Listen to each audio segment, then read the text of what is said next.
주한 미 7공군은 하늘의 암살자로 불리는 다목적 무인기 MQ-9으로 구성된 제431원정 정찰대대가 군산 공군기지에 창설됐다고 밝혔습니다. MQ-9이 훈련 목적으로 일시적으로 한국을 방문한 적은 있지만 상시 배치돼 이 무인기로 구성된 부대가 창설된 것은 이번이 처음입니다. 안녕하세요. 퍼펙트 디펜스입니다. 오늘은 미국의 최신 전력 IFPC와 소리 없는 암살자란 별명의 MQ-9 리퍼가 주한미군에 배치된 사실을 전해드리겠습니다. 또 왜 이 시점에 한국에 배치하게 되었는지를 한국의 지정학적 위치와 정치적 이해관계로 살펴보도록 하겠습니다.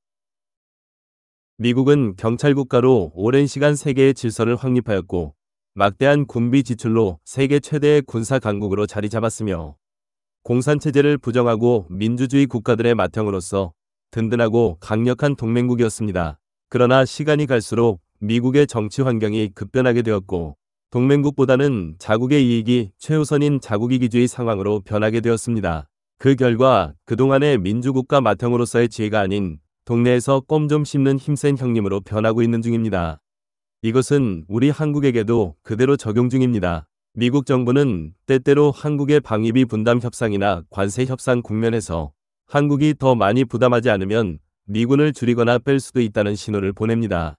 실제로 2019년에서 2021년 사이에는 분담금 5배 인상 요구가 공개적으로 회자됐고 2025년 들어서도 워싱턴의 강경 메시지가 확인되는 보도들이 이어지고 있습니다. 그러나 정작 한반도에서는 그와 정반대의 움직임이 나타납니다. 주한미군 기지에는 미 육군의 차세대 공중방어 체계 IFPC가 해외 기지로는 처음으로 주한미군에 전개되었고 군산기지에는 소리 없는 하늘의 암살자 MQ-9 리퍼가 주한미군의 431 원정 정찰 비행대에 편성되어 사실상 상시 운용에 들어갔습니다. 이처럼 주한미군 철수라는 정치적인 말과 주한미군의 전략자산 증강이란 모순된 현실을 한번 살펴보도록 하겠습니다. 한반도를 미국 입장에서 보겠습니다. 한국은 지리적으로 중국과 러시아 북한연합의 최근접 국가로 태평양의 군사, 물류의 중요한 지리적 기능을 합니다. 특히 날로 군사력을 키우고 있는 중국을 견제하는데 주한미군의 지리적 중요도는 관세와는 비교도 할 수 없이 중요한 침몰하지 않는 항공모함으로 불리는 군사적 요충지입니다. 트럼프 미국 대통령은 그동안 주한미군의 주둔비 인상을 요구하면서 주한미군의 감축이나 철수를 언급하며 엄포를 놓았지만 최근에는 평택 미군기지의 소유권을 달라는 등 기존의 철수 발언과는 사뭇 다른 태도를 보이고 있습니다. 이제서야 주한미군의 전략적 가치를 이해했다는 의미입니다. 주한미군이 있는 평택의 캠프 험프리스는 군사적 요충지로서 유사시 전개되는 전쟁 구조에 아주 큰 영향을 미칩니다. 평택은 미국의 패권을 넘보는 중국을 견제할 수 있는 군사적 요충지에 위치하고 있기 때문입니다. 그래서 철수 카드로 협상에서 톤을 높이는 데 쓰일 수는 있어도 실제 군사 운영과 전략자산 배치는 점점 더 촘촘해지는 방향으로 움직이고 있습니다.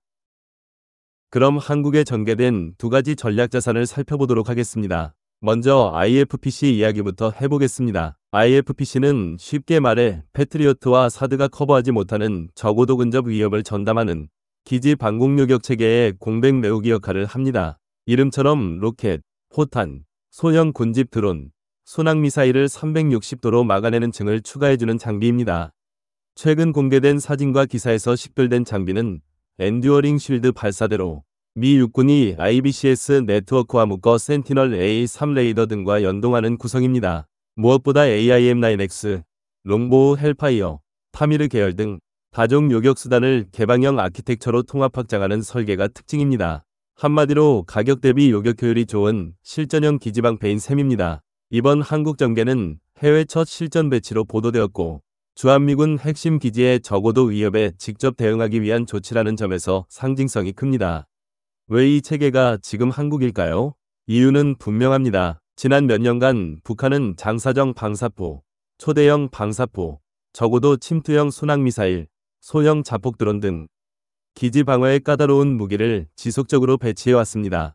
이런 위협은 고가의 패트리어트 미사일로 잡기에는 비용 대비 비효율적이고 각도와 방위각이 제한된 기존 요격망으로는 사각이 생기기 쉬운 유형입니다. IFPC는 바로 그 틈새를 메워 탄도 계열은 패트리어트와 사드, 적어도 근거리 요격망은 IFPC로 다층 방어를 완성합니다. 실제로 미 육군은 IFPC의 실사격과 양산 준비를 공개해왔고 한반도 배치는 전력 운용 데이터를 빠르게 축적하려는 의도로도 읽힙니다. 해외 전개 일로가 한국이었다는 사실이 이 지역의 전략적 우선순위를 보여줍니다. 이제 MQ-9 리퍼를 살펴보겠습니다. MQ-9은 중고도 장시간 제공, 일반형 기준 27시간급, 확장형 최대 30시간대 이상이 가능하고 전자광학 적외선 포드, SAR 레이더, 다중 모드 링크를 통해 악천후와 야간에도 표적을 식별하는 강력한 플랫폼입니다.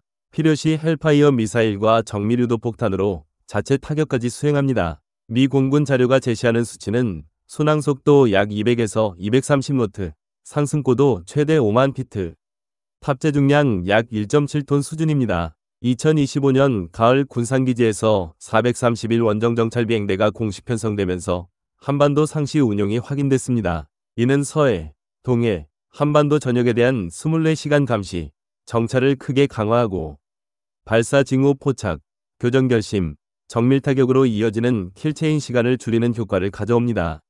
단지 하늘의 암살자라는 별명 때문이 아니라 감시와 타격을 한 몸처럼 묶은 네트워크 노드라는 점이 핵심입니다. MQ-9의 실전은 이미 충분히 증명되어 왔습니다. 이라크, 아프가니스탄 시기를 거치며 중요한 표적에 대한 상시 감시와 실시간 타격을 반복적으로 수행했고 최근에는 해양 감시와 원정 운용까지 역할이 확장됐습니다. 물론 예멘, 홍해에서 보이듯 대공전자전 환경이 거친 지역에서는 기체 손실도 발생했습니다. 그러나 이 경험치마저 자산화되면서 센서, 링크, 전술 운용은 계속 고도화되고 있습니다. 한국 배치의 의미는 이 완성된 정찰, 감시, 타격 루프를 전진 거점에 상시 띄워 놓았다는 데 있습니다. 여기까지 들으셨다면 왜 철수라는 단어가 협상장에서 요란하게 울려도 미군의 전략 자산은 한반도에 더 확장되는지 그 이유가 자연스레 보이실 겁니다. 그 이유는 세 가지로 나누어 볼 수 있습니다.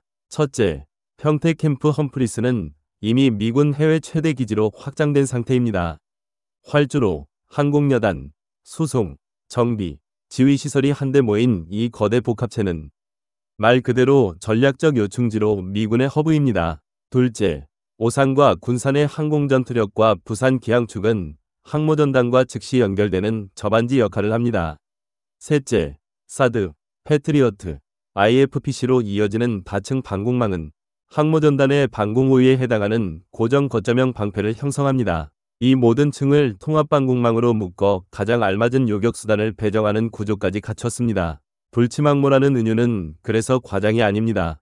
한국은 움직이지 않는 전진 항모로서 항만, 공항, 철도, 도시 인프라와 정비, 위무, 가족 지원 생태계까지 모두를 포괄합니다. 이런 대규모 전투 지원 생태계는 단기간에 다른 곳으로 옮길 수 없습니다. 그렇다면 왜 협상 테이블에서는 철수 가능성이 반복 등장할까요? 외교 경제의 현실 정치 때문입니다. 관세나 분담금 협상에서 강한 발언은 흔한 협상 전략입니다. 2019년에서 2020년에는 연 수십억 달러 수준의 대폭 증액 요구가 공개적으로 거론되었고 2024년에서 2025년 들어서도 관세와 안보를 연계하는 듯한 메시지가 재현되었습니다. 하지만 똑같은 시기에 실제 주한미군 기지에서는 IFPC 전개와 MQ-9 리퍼의 상시 운용 같은 전력 강화 조치가 동시에 일어났습니다. 즉, 협상 레토릭은 강경해도 전략자산 전개는 오히려 강화되는 방향인 겁니다.